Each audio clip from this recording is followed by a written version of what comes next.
Everyone, welcome back to the channel. उम्मीद करती हूँ आप सब बहुत अच्छे होंगे। वीडियो का टाइटल तो आपने पढ़ ही लिया होगा। इस वीडियो में हम डिस्कस करने वाले हैं न्यू वर्सेस ओल्ड कनाडा, यानी कि कनाडा में पिछले 4-5 सालों में क्या ऐसे चेंजेस आए हैं। 5 साल पहले जब हमने कनाडा मूव होने का सोचा था और उस टाइम पे जो पॉइंट्स कंसीडर किए थे उनमें बहुत चेंज आ गया है। इंडिया में हम दोनों वेल सेटल्ड थे। इन्होंने अपनी आईआईटी से ग्रेजुएशन करके अपनी फील्ड में काफ़ी अच्छी पोजीशन पे काम कर रहे थे। इवन मैं भी एमएनसी में काफ़ी अच्छी पोजीशन पे काम कर रही थी। और अगर आज हमको डिसाइड करना होता कनाडा मूव होने का तो हमारी थिंकिंग बहुत अलग होती। इस वीडियो का पर्पस किसी को डीमोटिवेट करने का बिल्कुल भी नहीं है। हम आपको बस रियलिटी से वाकिफ कराना चाहते हैं जिससे आप अपना डिसीजन मोर वाइजर ले सकें, क्योंकि कनाडा अब वैसा नहीं रहा जैसा 5 साल पहले था। हम आपको बेसिक 5 पॉइंट बताएंगे जो हम कवर करेंगे इस वीडियो में, जो कनाडा में पिछले 5 सालों में चेंज हुए हैं। सो बिना देरी किए हुए लेट्स गेट स्टार्टेड। मुझे कुछ पल दे गुर्बत के फकीरन तेरी चाहत के। सो हम अपना सबसे पहला पॉइंट डिस्कस करते हैं, वो है पीआर। सो जो भी बंदा कनाडा आता है उसका सबसे जो अल्टीमेट गोल होता है वो यही होता है कि उसको परमानेंट रेजिडेंसी चाहिए। ऑब्वियसली कोई भी आ रहा है यहाँ पर उसे पक्का तो होना ही है। पक्के हुए बिना तो कोई जाता ही नहीं है। बल्कि मेरे कुछ फ्रेंड्स ऐसे थे, वो ग्रेजुएशन के बाद जब तक उनको पीआर नहीं मिली वो इंडिया गए भी नहीं। तो पक्के होना इज अल्टीमेट गोल। हाँ, बट आज के टाइम पे वो सिनेरियो चेंज हो गया है। कंपटीशन बहुत ज़्यादा बढ़ गया है फॉर परमानेंट रेजिडेंसी। सो आज से जो 5 साल पहले जो स्कोर जाता था सीआरएस ड्रॉ का, वो जाता था 430 टू 450, बट आज की डेट में वो स्कोर जा रहा है मोर देन 500। अभी जस्ट लास्ट 1-2 ड्रॉ हैं जिसमें स्कोर गया है अराउंड 490। सीआरएस स्कोर ज़्यादा जाने की वजह से लोग दूसरे रास्ते ढूंढ रहे हैं जिससे उन्हें पीआर जल्दी मिल सके। तो उस केस में मैंने काफ़ी सुना है कि लोग ऐसे प्रोविंसेस में शिफ्ट हो रहे हैं जहाँ पर वो पीएनपी अप्लाई करके पक्के हो सकते हैं।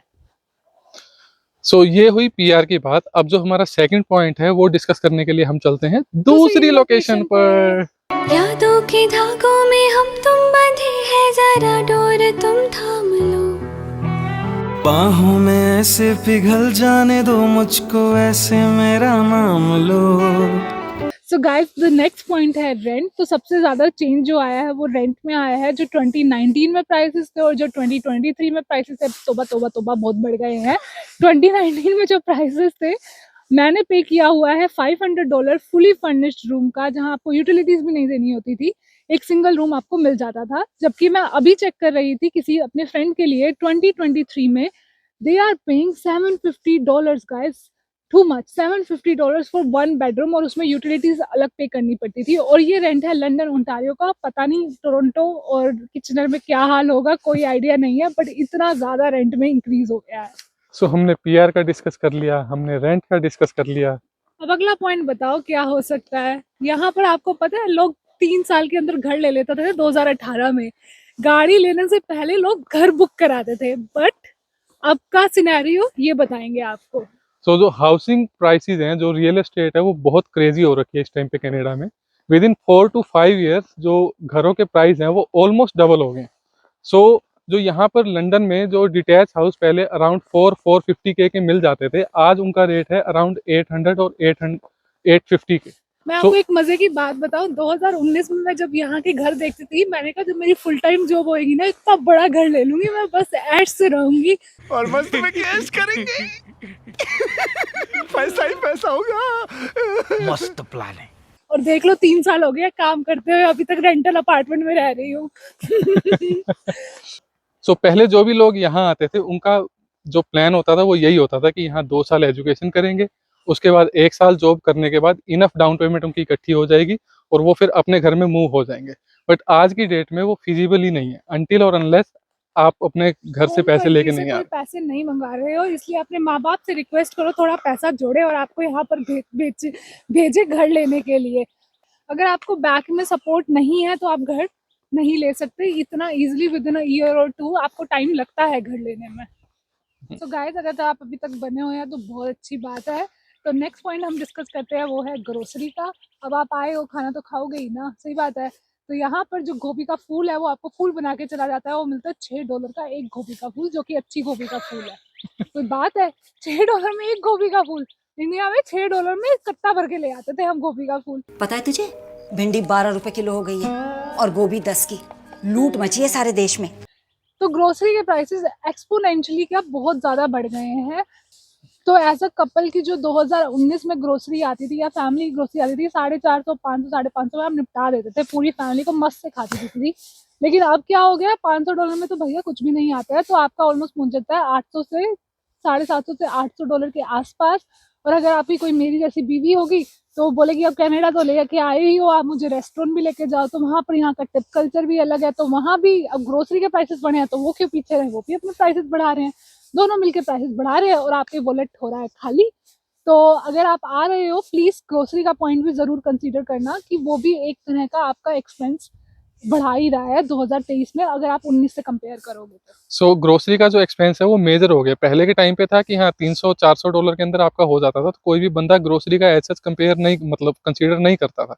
बट आज की डेट में ग्रोसरी का प्राइस भी कंसीडर करना बहुत इंपॉर्टेंट है अगर आप प्लान कर रहे हो, अपनी बजटिंग कर रहे हो।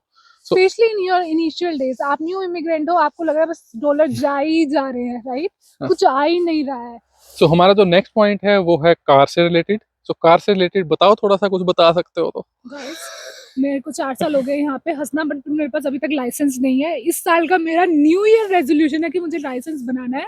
मेरे को बहुत ही ज्यादा हैंडीकैप वाली फील आती है जब हमारे हस्बैंड ड्राइव करते हैं और हमें कहीं लेके नहीं जाते। अगर मेरा कॉफी पीने का मन है किसी अच्छे से रेस्टोरेंट में जाके पीने का, तो सर को ऐसे रिक्वेस्ट करनी पड़ती है प्लीज टेक मी देयर। तो गाड़ी सीखना बहुत इंपॉर्टेंट है। मेरी जैसी वुमेन वहाँ पर हैं तो प्लीज़ गाड़ी सीख लीजिए। यहाँ पर ओला उबर बहुत ही महंगा पड़ता है। अगर गाड़ी होगी खुद की तो हम खुद ड्राइव करके चले जाएंगे और no dependency at all. Jokes apart, अब हम अपना पॉइंट डिस्कस करते हैं गाड़ियों से रिलेटेड। सो गाड़ियों का जो रेट है वो काफ़ी ज़्यादा इंक्रीज हो गया है, क्योंकि आपको पता ही होगा कोरोना के कारण जो चिप थी उसकी बहुत ज़्यादा शॉर्टेज हो गई थी। तो उसके कारण नई गाड़ियों की जो सप्लाई है वो बहुत ज़्यादा कम हो गई है और उनका जो वेटिंग पीरियड है वो भी बहुत ज़्यादा है। तो इसके कारण क्या हुआ है, जो सेकंड हैंड जो गाड़ियाँ आती हैं उनका रेट बहुत ज़्यादा इंक्रीज हो गया।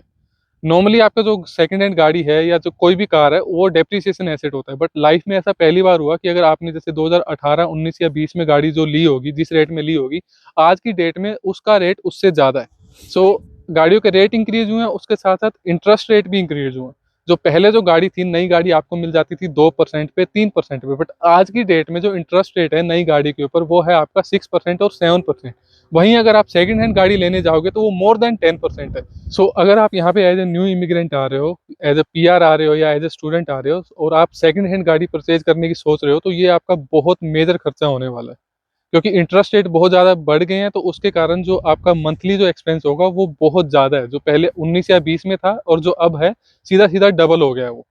हाँ, अनटिल और अनलेस आप उसको कैश में ले लेते, बट हाँ कैश में भी जो सेकंड हैंड गाड़ियों के जैसे हमने डिस्कस किया कि उसके रेट इंक्रीज हो गए हैं, बट हाँ इतना फर्क नहीं है। बट हाँ इंटरेस्ट में बहुत ज़्यादा मेजर फर्क आ गया। तो ये आपका बजट के अंदर आपको कंसीडर करना बहुत जरूरी है गाड़ियों का। तो अगर आपको कोई फ्रेंड मस्टैंग ले रहा हो या कुछ और ले रहा हो, प्लीज उससे एक बार पूछना कितना इंटरेस्ट रेट पे कर रहा है, अगर उसके पेरेंट्स ने उसे पे नहीं किया है तो। शो ऑफ मैनू करना पैंदा। सो गाइस नेक्स्ट पॉइंट है हमारा रिसेशन। Bonus point. तो रिसेशन का फियर आपने न्यूज़ में देखा ही होगा। कनाडा की मार्केट कुछ अच्छा कर नहीं रही है क्योंकि यहाँ की गवर्नमेंट चाहती है और जॉब लॉसेस हो ताकि इन्फ्लेशन कंट्रोल में आए।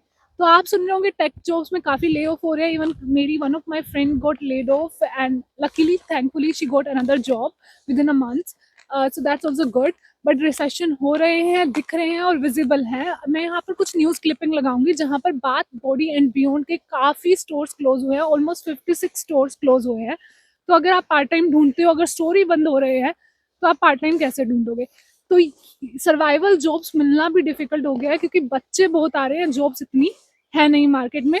ऑल्दो स्किल्ड लेबर्स की कमी है, स्किल्ड लेबर्स यानी कि प्लम्बिंग, इलेक्ट्रिशियन, इनकी कमी है। बट अगर आप सर्वाइवल जॉब ढूंढ रहे हो तो उसकी आई थिंक आपको बहुत ही ज़्यादा फाइट करनी पड़ेगी, विच इज़ अ लॉट। सो आज की डेट में ये रिसेशन का जो फियर है ये कंसीडर करना भी बहुत ज़रूरी है, क्योंकि जिन लोगों की जॉब जा रही है वो भी अब मार्केट में जॉब सर्च कर रहे हैं। सो जस्ट इमेजिन करो आप यहाँ पे न्यू पीआर पे आ रहे हो। सो उस केस में जो आपका जो कंपटीशन होगा वो उनके साथ होगा जो यहाँ पर ऑलरेडी कैनेडियन एक्सपीरियंस के साथ बैठे हैं। तो वहाँ पर काफ़ी चैलेंजिंग हो जाएगा जॉब मार्केट में घुसना।